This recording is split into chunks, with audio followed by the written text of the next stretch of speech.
Hi, this is Amy, your dual language coach from dualcoach.com. Today we'll be talking about how to answer the question, what is dual language education? This is the first in the Dual Language 101 series. So a good place to start, I think, would be the definition, although it's a little tricky.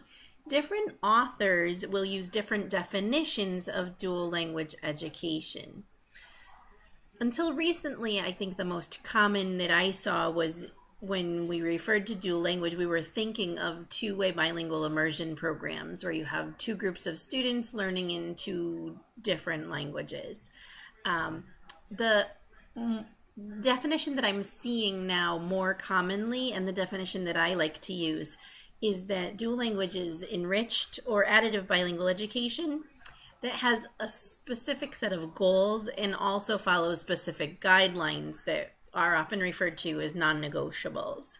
That's the definition that I like to use. So let's talk about those goals. The first is academic achievement, and when we talk about that, we're thinking of academic achievement on or above grade level by the end of the program. Another goal is by the end of the program for students to really be bilingual and proficient in at least two languages. Biliteracy means that they can read and write proficiently in both of their languages. And the final goal is here, it's referred to as multicultural competence. I've also seen bicultural or cross-cultural understanding as goals, but they all refer to kind of a positive view of culture. Okay, so now let's talk about the non-negotiables. There are rules that dual language programs need to follow in order to really be a dual language program. The first is that both literacy and content need to be taught in both languages. Content is referring to, science, social studies, math, your school subjects, and literacy meaning reading, writing, speaking, listening.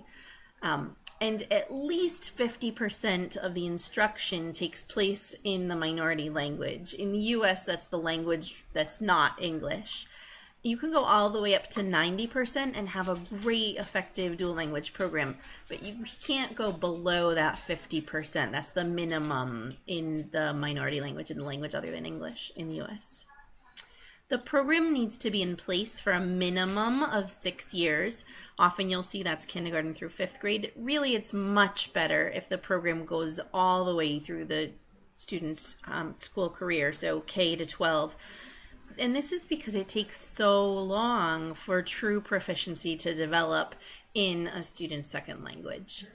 The final goal is that the languages really need to be separated. So it's not an educational model where we're translating all the time in the classroom or using the native language for support. We're really asking the students to learn the language by learning in the language. And translation is not a strategy used for most of the time in dual language education programs. When I don't have my PowerPoint handy and somebody asks me what is dual language education, this is the kind of the elevator speech I use. I think it's simple enough so that people that aren't in the dual language education world can understand. So it's teaching in two languages, one at a time without translating, so that students become bilingual, read and write in both languages, and understand other cultures.